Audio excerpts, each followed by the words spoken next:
Hi friends, welcome to SudhaSri kitchen. இப்போ நம்ம பார்த்துக்கிட்டு இருக்கிறது அருமையான கேப்சிகம் கிரேவிங்க. சப்பாத்திக்கு ஒரு சூப்பரான சைட் டிஷ்னு சொல்லலாம்.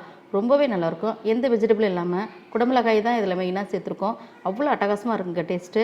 இந்த அருமையான குடமிளகாய் கிரேவி எப்படி செய்கிறதுன்னு நம்ம வீடியோக்குள்ளே போய் பார்க்கலாமா? குடமிளகாய் கிரேவி செய்கிறதுக்கு ஒரு 1/4 கப்புக்கு தேங்காய் சேர்த்துக்கலாங்க மிக்ஸி ஜாரில். அடுத்தது முந்திரி ஒரு 10 சேர்த்துக்கலாம். தேவையான அளவுக்கு தண்ணி ஊற்றி இது நல்லா அரைச்சி எடுத்துகிட்டு வந்துடலாங்க. இப்போ ஸ்டவ்வில் ஒரு வானல் வச்சுருக்கேன். இதில் 2 ஸ்பூனுக்கு ஆயில் சேர்த்துக்கலாம். 2 ஸ்பூன் சேர்த்தாச்சு. 1 ஸ்பூனுக்கு சீரகம் நல்லா பொரியணுங்க. பொரிஞ்ச உடனே நம்ம 1 கப்புக்கு வெங்காயம் நீல வக்கலை கட் பண்ணி வச்சுருக்கேன். பெரிய வெங்காயம் 2 எடுத்துருக்கேன். 1 கப்பு வந்துச்சு, சேர்த்துக்கலாங்க. இது நல்லா கலர் மாற அளவுக்கு நல்லா பொன்னிறமாக இதை வறுத்துக்கணுங்க. இந்த மாதிரி நல்லா கலர் மாதிரி வர அளவுக்கு வதக்கிக்கணும். அடுத்தது இஞ்சி பூண்டு பேஸ்ட் 1 ஸ்பூன் சேர்த்துக்கலாம். சேர்த்துட்டு நல்லா பச்சை வாசனை போக இதை நம்ம நல்லா வதக்கி எடுத்துக்கலாங்க.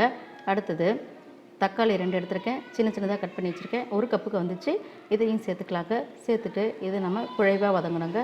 இது குழைவாக வதங்கிறதுக்காக நம்ம ஒரு 1/2 ஸ்பூனுக்கு உப்பு சேர்த்துக்கலாம். உப்பு சேர்த்துட்டோம்னா நமக்கு சீக்கிரமாக குழஞ்சி நல்லா வந்துடுங்க. இந்த மாதிரி நல்லா வதக்கி விட்டுட்டே இருக்கும்போது நல்லா குழைவாக வந்துடுங்க. நமக்கு இந்த மாதிரி வந்துருச்சு பார்த்தீங்களா? இப்போ இந்த மாதிரி வதக்கி எடுத்துக்கலாங்க. அடுத்தது குடைமிளகாய் 2 எடுத்துருக்கேன். 2ஐயும் குட்டி குட்டியாக இந்த மாதிரி கட் பண்ணி வச்சுருக்காங்க. ஓரளவுக்கு பெருசாக இருக்கணும், அந்த மாதிரி வதக்கணும்.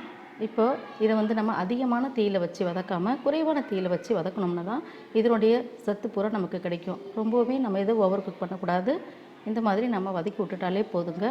வெயிட் லாஸ் பண்ணணும்னு நினைக்கிறவங்க குடமிளகாய் அடிக்கடி நீங்கள் உணவில் சேர்த்துக்கிறது ரொம்பவே நல்லதுங்க. ரொம்பவே நார் சத்து அதிகம் உள்ளது, பசி தூண்டாது. இப்போ இது கூட 1/2 ஸ்பூனுக்கு மிளகாய் பொடி சேர்த்துக்கலாங்க. அடுத்தது மல்லிப்பொடி 1/2 ஸ்பூனுக்கு. அடுத்தது தேவையான அளவுக்கு உப்பு. ஏற்கனவே நம்ம உப்பு தக்காளி வைக்கும்போது கொஞ்சம் போட்டோம், இப்போ நம்ம தேவையான அளவுக்கு போட்டுக்கலாம். அடுத்தது 1 ஸ்பூனுக்கு சர்க்கரை. இந்த சர்க்கரை சேர்க்கும்போது இந்த குடமிளகாய் கிரேவி ரொம்பவே அட்டகாசமாக இருக்குங்க டேஸ்ட்டு. நீங்கள் செஞ்சு பார்த்தீங்கன்னா உங்களுக்கு ஃபீல் பண்ணுவீங்க, அவ்வளோ நல்லாயிருக்கு. இப்போ எல்லா பொருளையும் சேர்த்து நல்லா நம்ம வதக்கி எடுத்துக்கணுங்க. இந்த மாதிரி நல்லா கலந்து விட்டுக்கலாங்க. எல்லா பொருளும் சேர்கிற மாதிரி எல்லா பொருளும் நல்லா கலந்து விட்டுற மாதிரி நம்ம கலந்து விட்டாச்சு. அடுத்தது நம்ம அரைச்சி வச்சுருக்கிற இந்த தேங்காய் முந்திரி விழுது அதையும் சேர்த்துக்கலாங்க. சேர்த்துட்டு நம்ம இந்த ஜாரை கழுவி அந்த தண்ணியும் வேஸ்ட் பண்ணாமல் அதில் சேர்த்துக்கலாம். சேர்த்துட்டு நம்ம நல்லா இதை கலந்து விட்டுருணுங்க.